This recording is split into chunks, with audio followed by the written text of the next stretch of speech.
outdrafted, but outdrafted and outplayed. They actually, the setups and everything were really good from HellRaisers. They have a good understanding of how to win the game. And Nigma, it looked like they couldn't do anything about it. So even when a team is top-notch, they can still drop a game. Still, I feel like they're the heavy favorites, or are they, Lizard? I think they're definitely favorites. When you look at the accomplishments from players of Nigma and players from HR, some of these players of HR such as Nixme, Poshka and Xani, you haven't really even seen them in the scene that much. But the way HR is playing, I think they're a fair match for Nigma right now. The way they're playing is fantastic. The way they set up their lanes and the way they go hard for those objectives that they know are necessary for them to win the game. Mechanically they're sound, strategically they're sound, that's all you need pretty much. And they have the experience in Funnick and Roger. Especially when a hero like this slips through as well. HellRaisers is able to open up with a Chen pick, a hero that we've been seeing more often than not just get banned out straight away. Yeah, definitely. We talked about the Zoo and heroes that actually like to get Necro or play with the Necro units, that actually like to push, have all those creeps, how well they do in the laning phase and even in the mid game. So Chen is prime example of that meta, of how it should be played. It secures the lane a bit, brings those creeps, pushes towers in the beginning, secures that tier 1 towers, which we talked are very, very important just to get the map control. So definitely a pretty solid pick here for HR. But how do you respond to this? A hero that's banned in like 90% of the games is a very solid pick for HR. And if they didn't pick it, it wasn't banned, Nigma would definitely take it for Kuro unless he wanted to play another Klinks position 5. How do you respond to Chen? There are many heroes that deal well with the creeps. That's one of the ways, right? There are many heroes that mitigate the healing power that he brings to the table. That's also one of the things that you go for. But usually it is just dealing with his creeps later on in the game, right? You get heroes that have that necessary splash damage. You get heroes such as Underlord as well. Yeah, a hero that... Do you think this guy is on a way to return as a solid pick? Because it feels like for a while we've been stripped of Underlord as a viable offlaner. I feel like, yes, you see so many mid laners, Zember, Void Spirit, melee mid laners being played, so that... I don't remember which series it was, but we were shown that you can actually play him in the mid lane as well. So that means that the Slark himself isn't like that great of a counter, and given that you can lane some position 4s, or even Mind Control can play it in the safe lane while his team is actually going for an aggro lane, it gives you so many opportunities, and that's why I think it is viable right now. It's viable, but you just first picked it. It's such a... Is it really that much of a flexible first pick? I mean, this tournament has confused all of us. We have seen Ember position 4s, we have seen Klinks position 5s, we have seen everything pretty much. So first pick Underlord makes me think they're hiding something, that it might be even some support, or I don't even know. Underlord overall, when you pick it this early on, there you go. Just it's not the Riki, it's not the Slark, it's the Monkey King. There's just so many heroes that destroy him. That's the problem when you pick it up this early on. And now if you put the Underlord mid, Monkey King can easily follow. And he can get across the map much easier than the Underlord. So I think picking the Underlord this early on means that Nigma have a really good plan around it. I don't think that hero is nearly that strong to be a first pick phase material. Yeah, I would definitely agree, but I still don't think we're gonna see it on a position 5, but man, do I love this Monkey King pick. Just as Liz said, wherever you put this Underlord, okay, it's a flex pick, but it's most likely gonna be a core. We have a hero that's actually gonna follow you wherever you go. If you come to our safe lane, I'm gonna break you mid as well. Even if you stay in your safe lane, we can go there. So I actually love this pick, how they instantly responded, not giving Nigma even chance to think about it and ban it out. No, the only problem is Monkey Kings, they're great on mid lane when they're matching up against melee heroes. On the safe lane and off lane, they're also good, but if you're facing two heavy punchers such as Underlord and ET, it can be kind of harsh. And now with this Razor pick, that makes me think that there is something going on in this Nigma draft that we're not seeing right. Because perhaps they will lane the Razor into a Monkey King, which is a much, much better lane for them. There was one game at Dream League Major where both teams were laning 1 and 2 positions on mid. They didn't want to let go of the mid lane. I feel like here we can maybe see those plays. Like I want the Monkey King against the Underlord. I want the Razor against the Monkey King, and then they are going back and forth trying to get the lane setups. Serbian friend of yours, LeBron, that you probably know, he played versus Nigma with the position 5 Razor. So maybe they lost horribly by yeah, I recall that. That was a whooping. But maybe this is Nigma just stealing their strategy, stealing the strategies of bait, putting that Razor on position 5, running after Monkey King and just sucking his damage away. I still think it's going to be a core, but you know, after seeing Klinks 5, after seeing Ember 4, I can't put my finger on where these heroes are going to go. Just one thing. Who did you ask if knows LeBron? You said your friend LeBron if you know him. Like, I know my friend, right? Did you ask me? I'm confused. Are you confused? Look, we went over this on one of the first days. You like to make everyone your friend, so we just write it off at that point. No. We still not friends? We still not No, friends? we are. But you're a cool guy. I like to make cool people my friends. Is it your guy, friend, LeBron? I'm your friend, Boys, I'm buddy. gonna move you off this one. You're really fixated on the friends. Let's look at the buddy laning here, right? Like this Shaman now coming out. We haven't seen much Shaman for quite a while either. A hero that used to be a classic choice because it's so frustrating with the push. But what happened to this hero? Like, why do you think it fell out of favorability? Did it though? It's picked quite a lot. Well, not necessarily as much as some other supports, but it's still picked. You do have Serpent Wards to push with. The only problem is there's a lot of heroes that are being played right now that are good versus those Serpent Wards, and a lot of heroes that easily break into those backlines to deal with some heroes such as Shadow Shaman, and they instantly open with the Weaver afterwards. What do you think about that? Didn't this hero get some buffs recently? Yep. No, he got buffs and then now he got some nerfs. But his Shikuchi is still quicker than it was? It should be, yeah. Yeah. And it's a little bit more spammable now, if I remember correctly. That I'm not sure. Maybe on the earlier levels, in the end it's 6 seconds, right? You can't really have it anymore. Because I remember I was listening to Jenkins Furycraft about it. Like when you get in these fights, it's like an extra 100 or so movement speed, and it's just a little bit ludicrous to try and keep track or even deal with him. Do you feel like HellRaisers actually have enough to lock down this Weaver right now? Well, Shadow Shaman is one of those heroes that you can pick that actually locks down heroes like this. So sometimes, I am not sure why he fell out of favor that much. He got a lot of nerfs, some other heroes got buffs, I guess that's it. You just favor the stronger heroes at the moment. But he's definitely good at picking, stable pick, and you know that you're going to be able to deal with these mobile heroes. If the Weaver is found out, Hex, Shackles, he's probably going to die. So he does deal with him pretty well. On the other hand, the Weaver kills these 3 heroes really easily. All 3 of these heroes have really low armor. Mars, not really much different from that, but he does have the Bulwark, so he should be fine. Yeah, it's really going to come down to this Shaman, whether he can get on top of the Weaver, right? Like if he gets a quick blink time and you feel confident in the way that you can deal with that hero, but otherwise, so far you'd say this is kind of a free Weaver game. I feel like you want to keep your formation as HellRaisers. You have the arena, you have the Monkey King ult. You want to fight around that, around the creep. So you're not going to be chasing the Weaver. You might just be hitting the tower and baiting him to come close to you. You see him on a sentry, Hex, Shackles, bam, he's dead. So I feel like that would be the best way. If, of course, they start snowballing, we might see a blink, and that could be problematic for this Weaver. But we're talking about him like he's the most important hero. It still might be a support Weaver, right? There's a lot of flexibility on both of these lineups, but one thing is for sure, HR here are playing the meta, and Nigma are playing the anti-meta, right? They're playing their meta. Exactly. On HR, you have a lot of these heroes that are able to snowball early on and push. You have the Chan, you have the Shadow Shaman, you have the Mars and the Monkey King. All of these heroes like to fight early. On the other side, when it comes to Nigma, Razor and Weaver, yeah, they're like that. But when it comes to Elder Titan and Underlord, they're more on the defensive side, right? When you think about it, we'll see just how they finish off these 2 drafts, because that's going to tell us a lot. I like Queen for HR.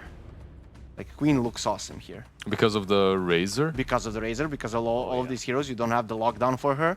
She does a lot of damage. HR needs some burst damage. They have tower push, they have team fight, they need damage now. I feel like it's awesome.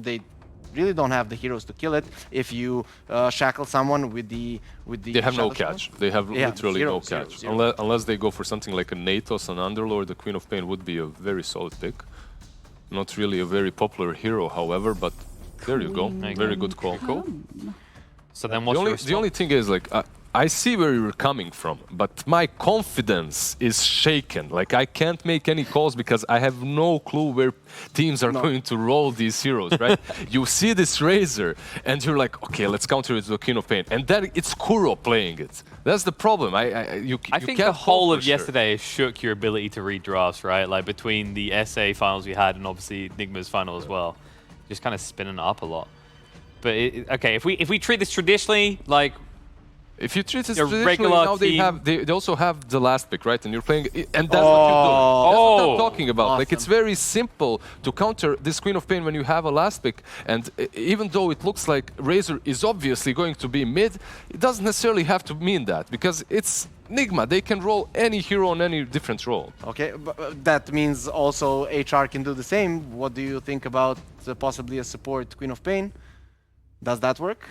I think you put the monkey on mid versus Dragonite. You still leave the Queen of Pain as a core, and you roll her on the lane that's versus the Razor, and then you just try to play the lanes. You try to dodge the other lanes. You think we're going to see a lot of musical laning? Yeah, exactly. Definitely. That's definitely going to be the name of the game, and who gets the favorable lanes is actually going to have a lot of the advantage. So maybe the point is, like, usually the way we see musical lanes decided is who can force a TP first by getting a kill or first blood. Who has better first blood? You have a Chen on HR, so for them it should be a little bit easier to play those musical lanes, as they don't have to invest the TP every single time. To be honest, guys, I'm liking the HR draft more. Even with the Dragonite stun, there's no burst on the side of Nigma. How do you kill this Queen of Pain? She is going to be able to blink out, do the damage. The team fight, I'd actually favor HR. To me, they have the better draft. They have ways of killing the Weaver. They have burst damage, they have good teamfight, they have push. On the side of Nigma, I don't want to like say they have no chance, but definitely HR draft is looking to me easier to execute, and the plan should be like clear of what they're doing. That's the thing. You're looking at HR's draft and the plan is clear. Nigma's plan, you're counting them out because the plan for them is not clear, right? That's the thing. True. They're this uncharted territory, and I just want to see what Nigma are going to do with this draft. So do I. We are going to pass over to casters. Hopefully they can demystify what Nigma's up to a little bit more here as we head into game number 3. Nomad, T, take it away. Thank you very much. Yeah, I mean, we'll do our best, but we have a different theory. We think it's going to be Weaver support, don't we? Because, you know, Invis equals Kuro plays it as a 5. It seems to be Bounty Hunter, now Weaver, previously the other one with Clinks, loads of that as well. It's pretty bizarre. It's a strong theory, let's put it that way. But I think the panel, they were throwing around heroes in every single lane, and they were discombobulated. What was happening? But I think the main part, the best point was simply the Chen. He's the main factor for HellRaisers, the fact that they can decide the lanes. And I really like the fact that they pick Razor on the side of Nigma, and then HellRaisers, they go for like the most obvious bait, like where it's like, oh, we go co-op against Razor. Now they get this DK, it forces them in their hand. But again, the Chen, luckily, it does unlock this situation. Yeah, I think so. And as we get into this game, let's see. So Maposhka on the Shaman rather than his Chen, which means my King hanging out. So what I want to know is what is Kuro playing? What is he on? Let's have a look. Okay, so it's Miracle Weaver, right? No big surprise in that one then. GH on the Elder Titan. Promising. Maybe we could open the scoreboard. Which means Kuroki on the Razor. All right, well done, panel. We've been put to shame, T, but that's all right. That's all right. Yeah, it happens. I was hoping they'd be mocking us, but they're just kind of... They're just on their... Yeah, they're Brains AFK. vibing. They did their bit, and now they're just like zombified.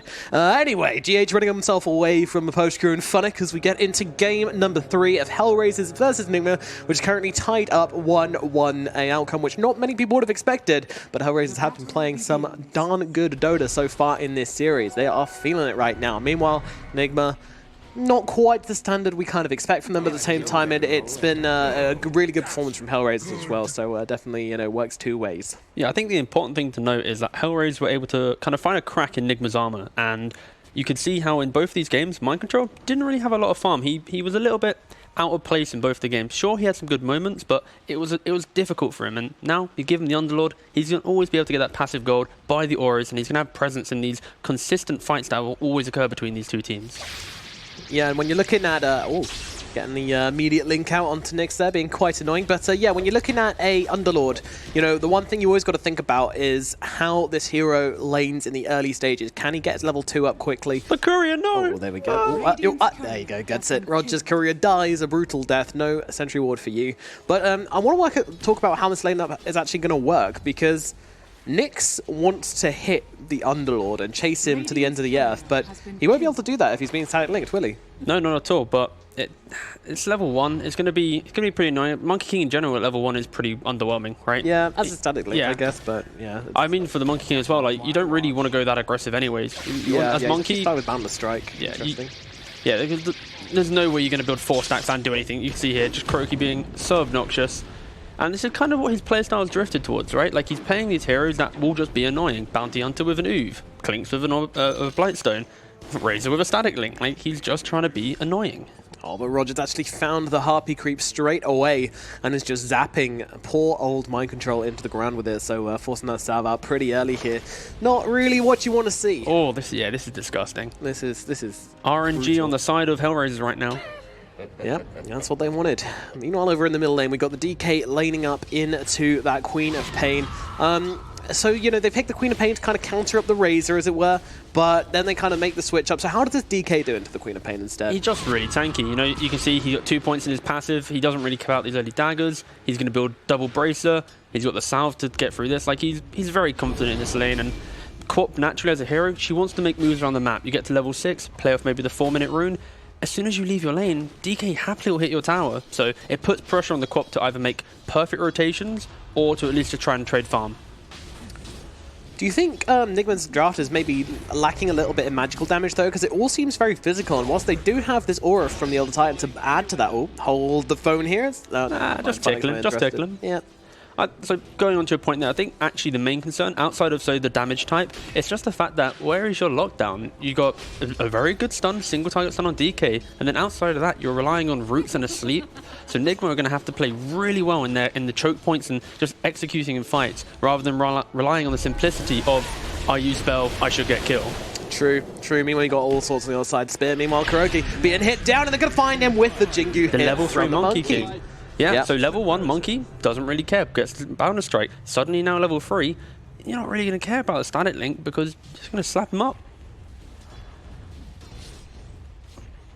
And that's going to be your first blood in the bottom lane, so HellRaisers once again starting off with a decent time, and Monkey farming very, very nicely, as is the Mars as well. These lanes are not going in Nigma's favour right now.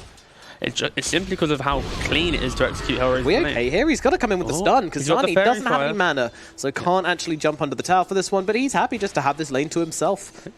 There's most likely another Bracer coming out, or at least more regen for Weeheart, and this is pretty much what the DK lane is. It's annoying to play against a Quop, but if it was any other hero here, they'd be very much punished. DK can actually sustain his way through, utilizing his courier. He's going to get himself shackled up, and Funnick now looking for the spear. Does find it in the end, but he's quite tanky on this Elder Titan, but not tanky enough. So much damage coming out from a Poshka. That was a pretty good game knowledge from Funnick there, because if he tried spearing him into the wall of Roshan, it would have actually gone through the wall, because it doesn't actually pin there. So going for the tree, ensuring he doesn't accidentally kind of send his hero into the Roshan. Yeah. I'm not sure if that was actually who's communicated, because there was pings coming out. You know, he immediately went for the wall, but there was pings. He's like, whoa, wait, go for the tree, please, thank you. We don't want to miss this one. Don't want to do an oopsie. Meanwhile, talking about doing oopsies, I think Kuro, he's good. He's good. Just being harassed out by Roger with the penitence, with that little ghost creep as well, but being annoying. The real question is, like, sure, Kuroky's playing this Razor, but what do you do outside of this laning phase? At level 1, he was like his strongest, but you see here, he gets the link. Sure, you got 28 damage, kind of cute, but what do you do in the game as a support Razor? You're not that tanky. Yep, there's not really this hero. Like, Monkey King's quite an elusive hero when you think about him, playing on the trees. When he puts his ult down, he can just stay inside it. Like, Razor will fall off if you don't play high tempo. Yeah, meanwhile, Maposhka taking some damage from Miracle here. Spear's going to send back GH and allow Maposhka the reward of life. Yeah, I think the scariest thing right now is simply that HellRaisers, their way to move to an objective is so simple. You're going to have the Shaman ult, you're going to be able to utilize Chen creeps, this additional TPing extra heroes. We discussed this throughout this series. It's the fact that who's bringing more numbers to these fights. Both teams want to play aggressive. What's the best hero in the game to make sure you always have numbers? Chen. Yeah, and that global TP was very, very useful, especially with the changes to boots travel, meaning that's not an option anymore. Yeah, exactly that. Increasing the value of these global TP heroes quite a lot. Meanwhile, Kasani having to jump away in the middle lane. Meanwhile, GH being controlled up a little bit up here. Miracle, though, running himself forwards and making himself a threat. Early points in Bulwark, pinging on away, making sure everybody knows about that one. But yeah, I mean, look at this network. The CS. Yeah. I mean, it is all coming up HellRaisers right now. Yeah, Mind Control just really struggling, I think, to find his place in some of these lanes. I think 3 lanes now, he's not really had the best of times. And Underlord as a hero, he normally should be able to find some farm. Okay, I was going to say, you should be skipping waves at this point, but actually instead, opting, because he's low HP, obviously has no mana, he can't farm it, just going to TP away, knowing it's going to push back into him. Yeah, he did TP all the way back to base though, but that wave should take that amount of time to get to the tower anyways. Arcane Rune and DK ult. This is like probably one of the best runes DK can get, outside of obviously like a DD or a haste to go for a kill, but this is, I think, the primary one of the best runes. You pop your ultimate, you get that instant pressure, and you're always going to have it up. You can't really make a mistake. Yeah, Maposhka trying to look for the shackles here, it looks like, yeah. But I don't really know how they will manage to do that. But the support Razor standing in the back, waiting to throw out a stun. No, not a stun. Waiting to throw out some not damage. Maybe a standing. Oh, you got a quap. Okay, just kind of watching. Kroki's just watching Weehaw play Dota right now. Yeah, I mean, he's in fairness, even though there is a ward, if they didn't have the ward, Queen of Pain might jump forward. True, that is true. We're beyond clutching at straws here. Like this is not looking ideal. Meanwhile, Mind Control, he comes back to lane and trying to take this double creep wave he's made for himself, but he's immediately getting hit by Nyx. He's going to turn around with the Pit of Malice onto Nyx, and Miracle's actually turning up to this one. Nyx could be in some real trouble. He's low on HP, but Boundless Strike going to heal him up nicely. Meanwhile, the sight link comes out onto Roger on the sidelines, but Nigma bringing a lot of heroes down here to the bottom lane. But Poshka kind of just joins in team and running away. They want to really kill this bug. Yeah, he can't jump onto the trees because of the bug, so really good placement there. Oh, stop just about missing, but Miracle still chasing the right clicks coming through, dodges out one, and they managed to grab him just in time. Poshka saving the day, but in comes the plasma field, and down goes the monkey. Meanwhile, Kuro trying to get himself away. Nice. Deny comes out from Mind Control. Meanwhile, they get the kill onto Maposhka. Kasani getting the jump away to safety, but everybody else will be dying in the bottom lane. Kasani still kind of here, actually. It's not over yet. Or maybe it is. Maybe it is. They can't really find this. Yeah, the squad doesn't have ultimate, so there's no explosive damage here, and it just kind of sums up. You don't really have lockdown. Sure, the Monkey King gets to run all the way back to his tier 1, but HellRaisers as well, they don't really have enough lockdown to actually stop this aggression. Penitence and the Ghost going to slow Kuro down a little bit. Roger gets a double damage rune, but is still heading for about 30. Probably the least exciting double damage rune I've ever seen in my life. This is what's so strong about this Weaver pick. Like, as soon as he connects onto Chen, automatically dead. Like, sure, they killed DK bottom. That's actually a pretty good pickoff. But it's pretty good. Yeah. It's a good pickoff for sure. But, like, look at the lockdown that HellRaisers have. You have Spear, Shaman, and then a Boundless Strike. Weaver loves these type of games. If he goes for an early BKB, he's going to have pretty much a free game to run around. But the question is simply, Underlord having a very rough time. You have a support Razor, and then your DK can't really approach towers because HellRaiser will happily bring numbers. So I'm not sure how much I agree with that, because we've got a Queen of Pain. She can build an Orchid. There's not enough lockdown to warrant her needing necessarily to go for that Yules or something like that. So sure, I feel like Kasani might move into that, and then you've got another problem for the Weaver to deal with. We'll see if he decides to go for a Linkens or something like that. Meanwhile, Static Link out, but they've managed to get the grab. It's actually Kuro who Static Links himself somewhat as he gets beaten down by the Monkey and Maposhka.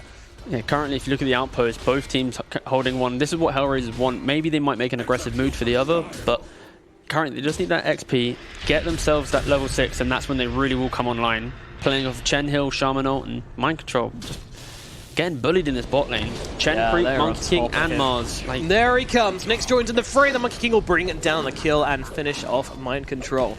And look at the net worth. This is now, I don't want to rip into the guy, but this is 3 games in a row that Mind Control has pretty much been sandwiched between his supports for net worth, and it's unfortunate to see. But the Underlord pick, you'd expect maybe at least find some farm somewhere, either the jungle or through making these double creep waves. But it's kind of hard when you've got this Razor in your lane. Like, what are you meant to really do? it's an unfortunate position to be in. Nigma, their playstyle, they're very much a 4-protect-1 lineup. Mind Control and Weehaw both opting to try and enable Miracle somehow, and this is, again, what they're trying to do in this game. It's a Weaver you're enabling this time. It's not like a PA. She's, yeah, I mean, Weaver's okay. I don't know, what timings are we looking out for on this Weaver? It's going to be that maybe an early defusal, or it's going to go for like Maelstrom BKB type timing, and then from there you can play aggressive into the map. But if HellRaisers make the moves, if they decide the tempo of the game, playing off Shaman ult, playing off the fact that they can push down towers pretty cleanly, then it's going to be hard for Nigma. I think if HellRaisers set up for an objective, I struggle to find a way for Nigma to really break through that line of defense. Yeah, it does seem like a really big ask. There's a lot of spells which I think we're going to see a lot of value from this game, and Arena of Blood plus the Wukong's command definitely feels like one. You've got the big circle. No way to get out of that. If you contain them and then put the monkeys, it's going to be... Yeah, maybe time-lapse, but everybody else, they're stuck. And this is kind of the best thing that they can do now, Nigma. Utilize the catapult, try and pressure this tower, and then open up the map through the tier 1s.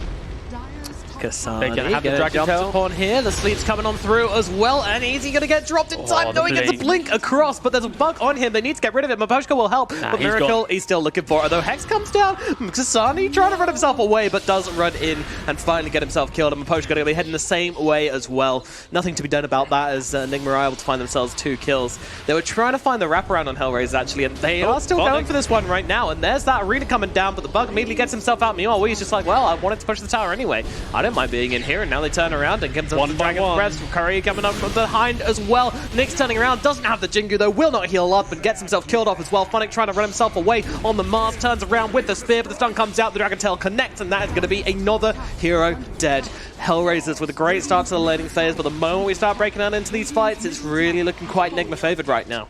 And yeah, this is what I mean about Nigma. It's like the way that they win fights is they punish HellRaisers on their decision making. You see here how the value of this bug on Weaver, if it connects onto Monkey or the Quap, these are elusive heroes that want to try and disconnect themselves from the engagement. But you always know where the Quap is. She has a level 1 blink, so once she uses it, it's like another 14 seconds before she can get away. Chase them down, get the kill. And then suddenly, HellRaisers, they have Save Their Friend syndrome. Yeah. TP after TP, the great sleep from GH, keeping them contained during the Mars ult, and then suddenly, you can chase them down and get the kills. And this is how Nigma will be able to take some type of lead in this game. The question is, if HellRaisers kind of align themselves a little better, kind of think more as a team and rather than as a, we have to save this guy or go individually, then it might be a little bit more difficult for Nigma. Yeah, HellRaisers definitely need to come up with a new mentality to take on this game, because right now it's kind of slipping back towards that neutral point. But that said, I mean, both teams have very aggressive drafts, let's be clear about this. Like, both of these teams are more than happy to run each other. Like, it's going to be a bloodbath at some stage. I like this item on DK, the Blink. Nigma, they lack a way to start fights. Right now, they're utilizing Sleep on the Elder Titan, and that's their main mechanism. But Weehaw, get that Blink Dagger, it's going to simplify their approach to team fights, especially if they either jump the Quap or if they jump this Monkey King, for example. The instant smoke, not waiting for item timings, that's very clear. Oh, if they go for this kill, they might regret it, and they certainly are. Funnick throwing down the Arena of Blood, and Postco immediately going, oh god, they're here, they're coming for me. Funnick realizing he needs to run himself out. Meanwhile, they lose Maposhka. Funnick on the run now. Miracle, though, on top of him, and there's that side link connecting from Kuro as well, surrounding Funnick and getting them that kill. But look at the numbers. Nigma, they're playing as 5. They instantly come bottom, Mind Control baiting. The entire game right now, Mind Control has been seen as this free kill. They go on him one more time, trying to get an extra kill, but no. You're not going to kill him with just a Shaman and a Mars. They instantly run bottom, so really good play from Nigma, just baiting out Mind Control there. Yeah, not quite so easy that time to kill off that underlord. Oh, now they're set up instantly on mid. Oh dear, HellRaisers, they're starting to bleed. And for every drop Nigma gets, they get thirstier for the next. They look over towards Roger, Sakuchi on forwards. He's only got a Centaur and a Mud Golem to try and help him out here. They're going to stun up Mind Control, but unfortunately Miracle untapped, uncontrolled, and finding himself not just the kill, but the courier as well. Nigma are actually working HellRaisers so hard right now. Like, they don't know what to do. They're trying to set up and try and play some part of the map, but they just can't. Like, HellRaisers, like, look at the previous lineups they've had. It's been able to fight and they've been able to play together. When you have a Chen and Shaman support, they need to move as a unit, and they kind of can't because of this Weaver just running through their ranks. If they group up, they're forcing the fight, and I think Nigma, they want to force the fights right now. The thing is, when you look into why HellRaisers aren't playing that way and why Nigma are, there's not actually that many reasons. Because obviously HellRaisers want to hit some timings, right? They want like Orchid on Quap, they want their Monkey King to have his defusal done, but meanwhile they're not waiting for these timings. Miracle. Oh, that's a beautiful spear coming out from Funnick. There we go, they squashed the bug and immediately looking forward for more, but Mind Control going to throw down the Pit of Malice, making it kind of hard to catch anybody else. Nyx is running as well, but there's nobody else around, so they can just get to farming, get back to working towards their timings, which is, yeah, the thing I was talking about before, that, you know, they want to hit these timings, right? Like, they want to hit their defusal and their silence. Meanwhile, Nigma, they don't feel like they're dependent on them as much. Yeah, I think it's just a focus on the fact that HellRaisers, if you do try and force a fight with Monkey and Quap, it's like, it's a little bit hard at the start of the game. You are reliant on these items, so they're trying to keep the map open, trying to get their items and then play from there. But yeah, Miracle overstepping his mark that one time and they're feeling a little bit confident and getting punished. And you get punished once with this lineup on HellRaisers, it should lead to a tower, potentially. But knowing Nigma, they are going to try and go for a rebuttal here. Hit the blink reveal onto Maposhka straight away. Yeah, this is one dead Shaman, it looks like, although the Hand of God's going to come out and try and buy him a little bit of time, but it does make a difference. Maposhka's going to drop, and immediately looking forward for more heroes. The Sattling connects onto Roger. Funnick makes his way over, though, going to throw that spear back and get Kuro away from Funnick. But Funnick now starting to suffer as they jump up onto the high ground. Miracle and Wheat meeting up to bully down Funnick here, and he's got that bug being so annoying, tearing away at him. Miracle easily chases him down, finishes off that kill. Meanwhile, Nyx, I'm not sure this is the area of the map you want to be farming in, my friend. He's going to get himself up to the trees and start jumping through to get himself out. Wee is chasing, but I don't think he's going to find anything there, though there's plenty of pings coming. But he's good. He's good. They're trying their best to try and actually pressure on the map from HellRaisers, but if they don't have Arena up, then how do they stop this Weaver? The Weaver just has a free game, pretty much. Shaman, like, if the Shaman's not there, like, if Shaman's there with the Hex, then you have the Elder Titan covering you with the Sleep to reset the fight, and they're so reliant on this Mars, so that you can see from this playstyle, you're running in, you bait out the arena, you reset, and then you have a free fight to go. HellRaisers, I think they need to slow down the game. They're being drawn into a little bit too many fights, and they're being a little bit too split on the map. If they can maybe get one hero picked off, it doesn't really matter. Just wait for your next item and then play from there. Right now, the game's way too quick for them. At this pace, Nigma will be able to control the map. Especially, look at the net worth right now. Underlord and Razor, they're just hugging each other. Like, you're so greedy on Nigma, their distribution of net worth. It really is, and now they're looking forward here. The Wuko's going to come down onto Wee, onto Miracle, onto Kuro, but the damage is being sapped away, but it doesn't really matter. Sonic Wave comes cutting on through, and now they have him. They've got Miracle inside the arena with the spear, and they grab the kill. HellRaisers, they fight back, and they fight back hard. But they're five. This is, yeah, they're together. It's all about this arena. The fact that they contain Weaver within the arena, they get the stun, and then they can kill him. This is the perfect way to take a fight. Weaver, if you look at his itemization, he's currently got MKB. Like, he's so squishy right now. Of course, look, he's 90 god, okay, he literally just got MKB. But once he gets BKB, this will change. So HellRaisers, they need to get to Roshan pre-BKB on Weaver. Otherwise, this game may be a little bit too hard for them. It's only one hero, and it's a Weaver as well, and there's only so much he can do in these team fights. I feel like if HellRaisers have the ability to jump the backlines like that over and over again, then they wouldn't have to worry too much. But at the same time, Nigma are pretty scary. Oh, Mind Control, nobody. Oh dear. Yeah, I mean, he's pushing away pretty deep here. You kind of expect that to happen sometimes, but I'm still not sure how good that is. Miracle. Hold up. This is bad, but Wee's coming on over to help out his buddy, and the stun comes down from a post. Okay, he gets a ton of damage shoved in his face. Meanwhile, Nyx, he's actually slapped up again. His damage taken by Kuro here. This could be really bad for HellRaisers. I think they need to run themselves away. Unfortunately, Roger, he's just running around in circles in the middle of everything. Neutral creep. Oh, nice. Okay, fair enough. Thank you, Ancients, very much. But still losing the Chen and the Shaman in response to Mind Control there. I mean, it's still a decent pickoff since the Chen was able to die to the neutral. But Nyx, what are you doing? Are they trying to fight? What is he? Just respect the fact that you don't have arena and just get out. Oh, HellRaisers. That was a strange jump. I think trying a little bit too much here to try and force the aggression, and Nigma, they're baiting them out right now. You're falling into their trap. They want you to think that you can fight them, and they're just ready. Certainly are, yeah, certainly are. That was a very strange looking engagement there for HellRaisers, but you know, previous games they've been able to get away with that kind of thing, just shoving in their faces with the Void Spirit and all these different heroes just able to jump and kind of keep the fights going and find a victory in the end. But with this draft, as you say, you know, they shouldn't really be running into these too readily. It's a little, yeah, this draft's a lot more methodical. They need to approach it very slowly.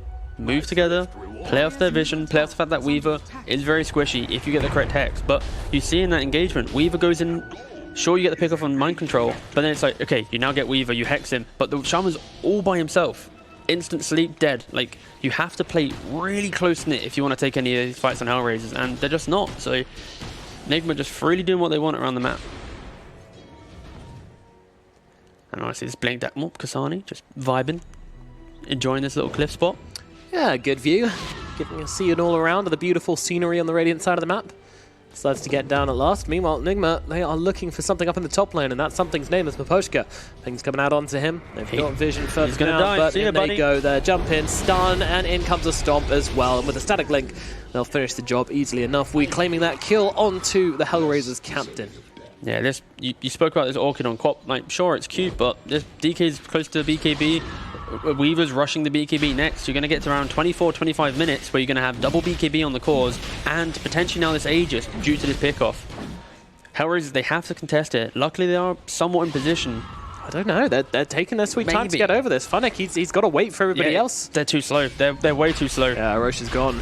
If they moved instantly with a smoke, maybe they'd get there, but still, they're kind of clutching and they're going to be too late. They need to turn around immediately. But now they get to right chase. now. Nigma can just coming chase on them. forward. Funnick looking for a target. Stun's going to come down, and they're going to actually throw down the arena. I'm not sure if there's space maker arena, but out comes the Sonic. Wait, cutting through 4. Does it really matter? Well, they're taking huge amounts of damage here. In comes the Wukong's command as well. The Hand of God trying to help them, but Wee has dropped. Nick's actually able to take this fight with a beautiful combination of spells. Nigma just walk into the slaughterhouse and lose 3 heroes. Every single ultimate utilized perfectly from HellRaisers there. Turns what looked like an awful decision into a fantastic one. And now they're still looking for Miracle here. Nyx is not giving up. He's got the Boundless Strike to stun him up. In comes Kasani as well. They'll take the Aegis. Can they do this twice, though? I don't think they have enough lockdown for it. There they get him. They get it. Miracle. He's gonna die as well. Fantastic gameplay coming out from HellRaisers. I mean, every time I doubt them this series, they seem to come back and say, yo, like, what's up? We're just gonna do this amazing little play here. Like Nigma, they get the Aegis, and like the default play when you get Aegis is we have to run and fight them. But they all run the same way. They run up that steps into like the perfect team fight from HellRaisers. Circle on circle on circle. Yeah. Arena, Serpent Wards, and Wukongs. It was like Nigma literally put themselves in the best position for HellRaisers to win that fight. True. But I mean, you don't expect them to turn around in that situation. Though you've been killing them over and over again. You're chasing them with a Weaver, with Aegis. Yeah. The balls it takes for HellRaisers to just turn around and go, 100%. Hey, you know what? 100%. The fact that that's the key thing you mentioned there. It's the fact that they had the balls to hold that area and control that choke point. See the situation. And they had all the sentries there. If you quick look at the minimap, they got 3 sentries outside Roshan. So as long as they position themselves correctly, then sure, they can take the fight. And will we see those spells so cleanly put together again? Yeah, I'm not sure. I mean, I'm not sure Nigma. I think they've got to learn from this, right? Like this is a team which will learn from their mistakes, and having 4 heroes chewing along happily on the high ground like that again is not the ideal situation. Just to get through that, Arena of Blood, Wukong's command. Here we go. This is what I wanted. I wanted to ask for it. But so they walk up into the choke point. They're all contained within Arena. The 4-man quap ult. It looks promising because you get that instant pick-off. They're pretty low, but then when you layer it with the Wukongs, like, they're so contained. The DK was actually body blocked within the Serpent Wards as well, and that's why he couldn't get out. And at this point, yeah, HellRaisers just dominate this fight. And for some reason, look at Miracle. He's trying to be all cocky here, dodges the spear, but no, it's cool. But why? It's got to be the question. Exactly. Like, as soon as your fight dismantles that far, like if you had BKB here, sure, it's fine, but you're trying to min max, and unfortunately, you get the wrong one. Like. Yeah, hit the mid into the max, and oh dear. Like, he's trying to play on his limits, and that's what has taken Nigma so far in this tournament, is the fact that they can you give them an inch, they take a mile. And this was the scenario. Miracle in this fight is like, okay, my team's died, but I've got an Aegis. If I can maybe kill Funnick, take away that big control, maybe I've got an ability to recover this fight. And unfortunately, he just couldn't. Now this is going to put a reset on the game. This means that HellRaisers have the opportunity to maybe make the next play if they want to, which I think they do. They've got the BKB Orchid on Queen of Pain. They've got the Diffusal on the Monkey King. The Weaver's still very vulnerable because he hasn't picked up that BKB yet. I think the main thing is we can't get too carried away here. Most of the times that we watch Nigma games, they win through their aggression, and sure, they made a mistake here, but they're still aligning themselves for a very clear timing. There's going to be a BKB on DK, there's going to be a BKB on Miracle. When you get these, it simplifies the whole fight, right? Imagine if they ran into this choke point with double BKB. It's completely nullified, it's nothing, right?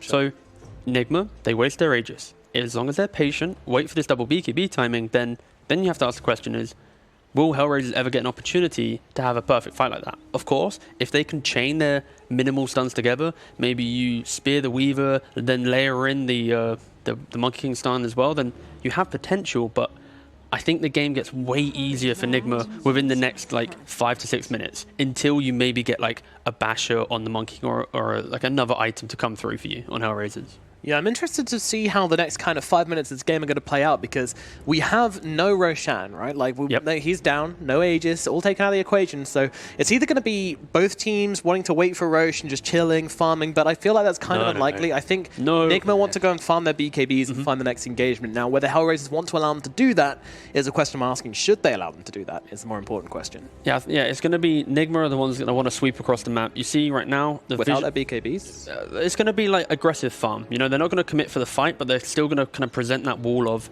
if you want to play into us, we are still going to punish you. Like even without BKB, right? If you waste Arena, the game is really simple for Weaver, right?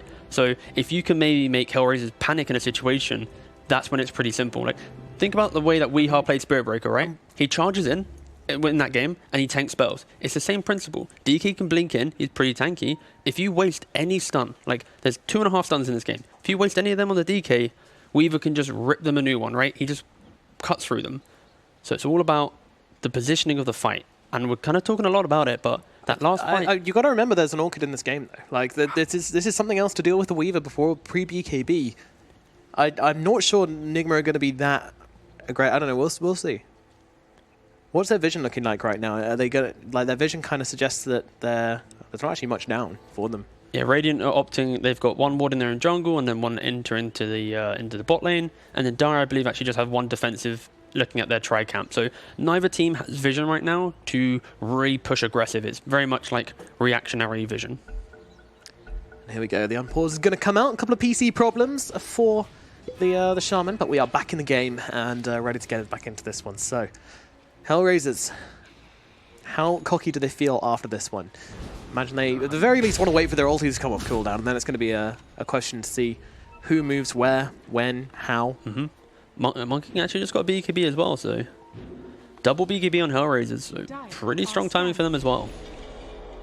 Dire's middle tower is under attack. They just got to be quick on their fingers with it, though. You see what DK just picked up?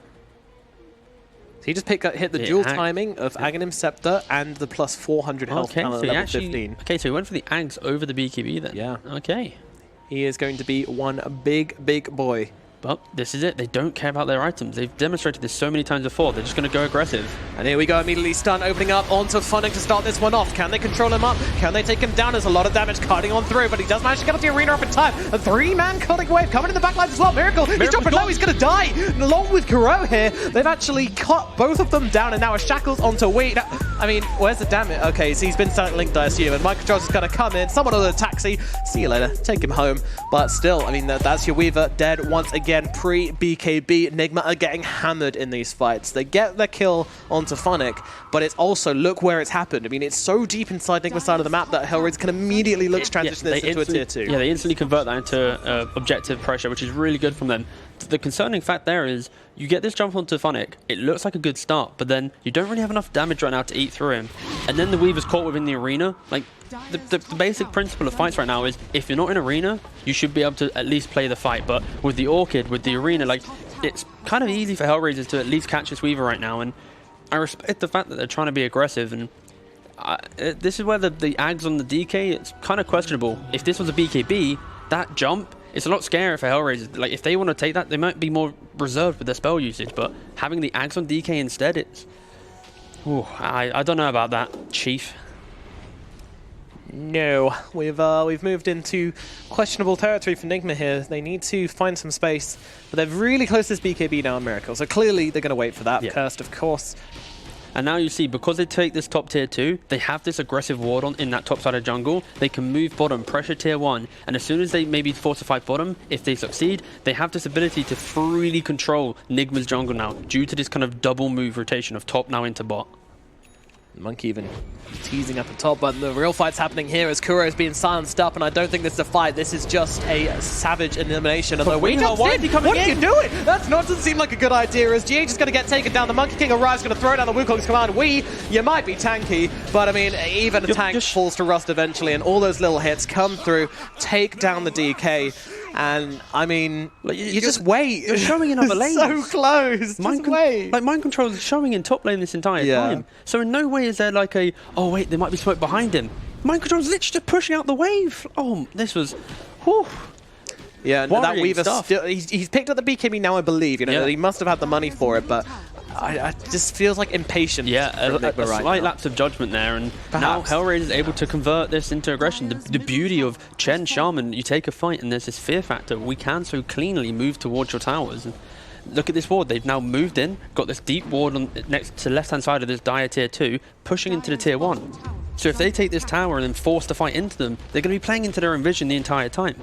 Nigma opting to move around, trying to take the fight in the river where they have their vision. This is actually a pretty okay fight for Nigma, especially with the BKB reveal on Miracle. This is a big one. And there you go, immediately popping it there just to finish off the kill into the post, but it won't happen just yet. Hannah God comes out to try and help him out, and he's even going to turn around with the chicken, but does eventually die. And it looks like Roger's heading the same way as well. That's going to be a clean 2 kills from Nigma. And sleeping on a tree, not where you want to be, jumping himself down, but there is an Arena of Blood coming down, but unfortunately the BKB trying to help Nyx get away, turns around and another Sonic Waves comes cutting through, but I'm not sure how much going to achieve. He does actually get the kill. Miracle, due to the Orchid tick, gets killed off. Kasani, with the BKB running out shortly, might get caught out here, but a nice blink away, going to cancel out the net. And Nigma, oof, they're really hungry here. They're pissed. They're really angry. They're like, oh, Weaver's dead. We want revenge. We want to kill Funnick. Funnick shows himself in mid, taunting them, going for the TP away. Nice TP. Nice oh TP. My goodness, that is some nice TP action right there. But you could see, I love the way that Nigma, even though the Miracle died in this fight, I really like the way that what location they chose to fight. They moved away from the tower, they played into their vision, and sure, Miracle did die, but just that emotion of playing to vision was so critical. And then, of course, HellRaisers Kasani having such a solid game, just able to kill Miracle off with the Orchid. Yeah, I mean, you pop the BKB to try and kill the Shaman. Yep. It's not the best first BKB usage, and then when it's down, you know, it takes such a long time. HellRaisers can just turn it into a fight. Nigma, exactly they're just not respecting HellRaisers much in this game, I feel like. And the instant smoke. Ooh, breaking instantly to the high ground. Yeah, we're going to turn around with a stun, but in comes the Arena, blocking off Kuro's attempts to actually come into this one and do any kind of damage, separating, closing the door, and they're even going to kill him on the other side of the arena because he can't attack them, and they can attack back, and now they look over towards Mind Control here. Mind Control on the run, but they're looking for a nice little pick-off. They're not even bothered. They want the towers. They want the big kills. Oh, beautifully done from Funnick. The Moon Lord, he gets it. And now Mind Control, he's going to get his spaghetti cooked in the trees. See you later, buddy. That is 3 more kills going the way of HellRaisers. And once again, in the great position to stand into objectives, though the creeps are a little bit pushed out at the moment, so might have to wait for something else. Meanwhile, Roger just dangling himself like a tasty little sausage in the middle lane, seeing if Miracle wants to take a bite, but Miracle, he's been trapped like this before. And he's had too many bites of that sausage, and he does not want to go for a third serving. Precisely. Precisely. He does want to try for the outpost, though. Pounder Strike does connect. If he comes out of Invis, he could be vulnerable. He's got the gem on the top as well. Right? He's going to have to BKB. Oh, Miracle! He's looking to find one, because right now he's not really having much of a game. Oh, I mean, I don't know, is pressing your BKB a miracle? I don't know.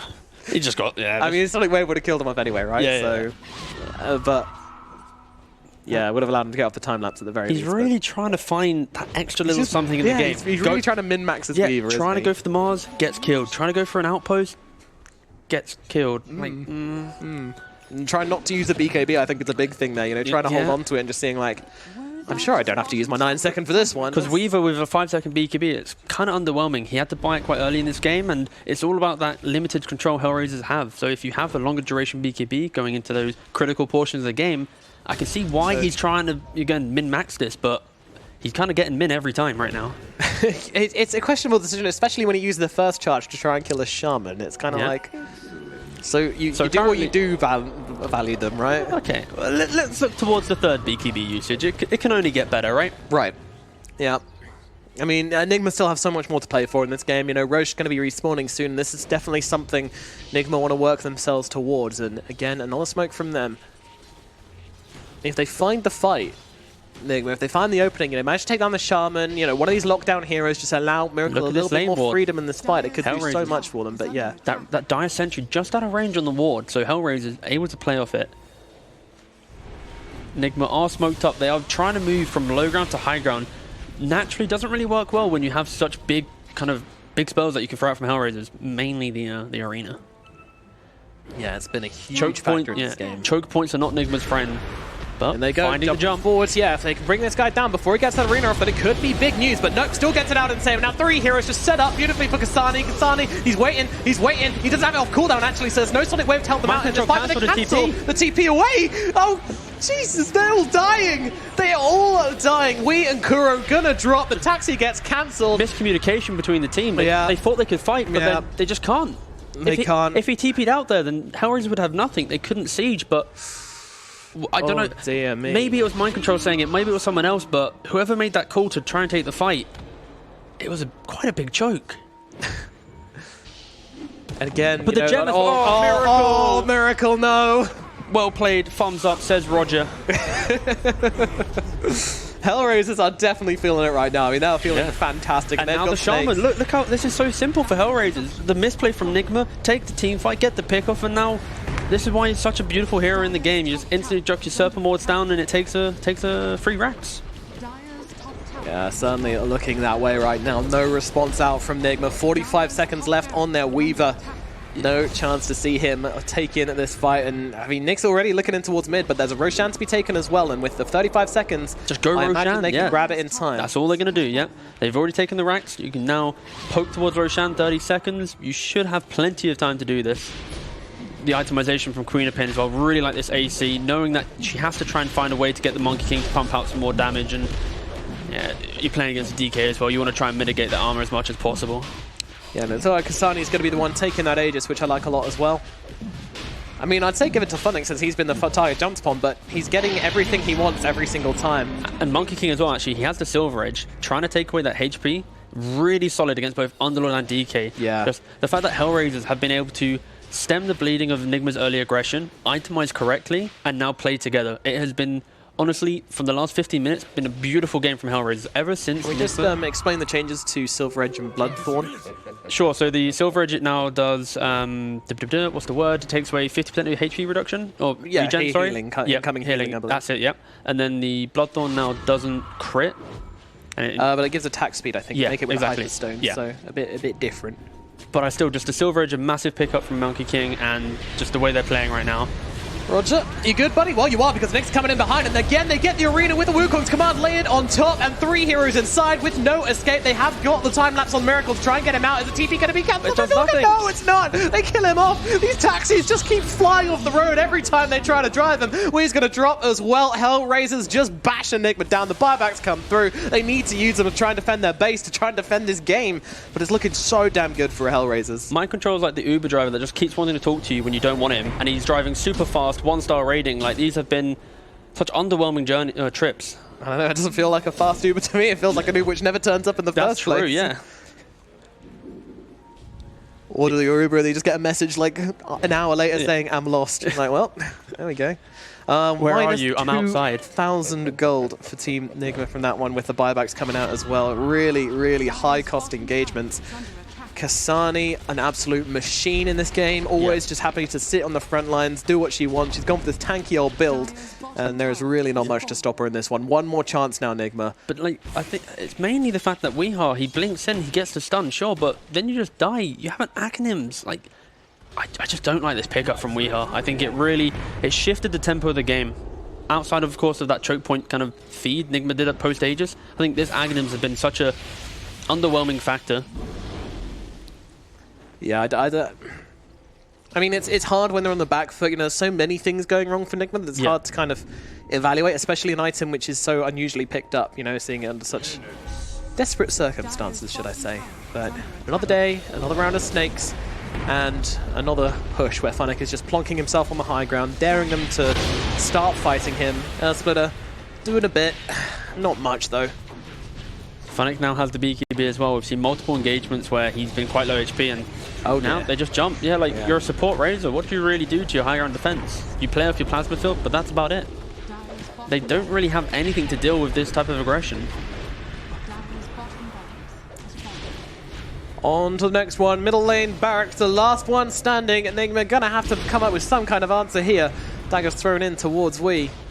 As Kasani blinking himself to the back line. Drop down the Wukong, just try and secure this Mega Creeps. You've still got the arena as well to layer. Kasani with the Aegis, like this is a very methodical siege. Yeah, I think they need to get out. I don't think they can fight without the Wukong's command. They're going to retreat to this high ground, but I don't think they might not give up the area too quickly. They might stay here. Look at the lifesteal that you have there. I mean, the thing is, you didn't have Wukongs, but you also didn't have Earth Splitter or DK form, so...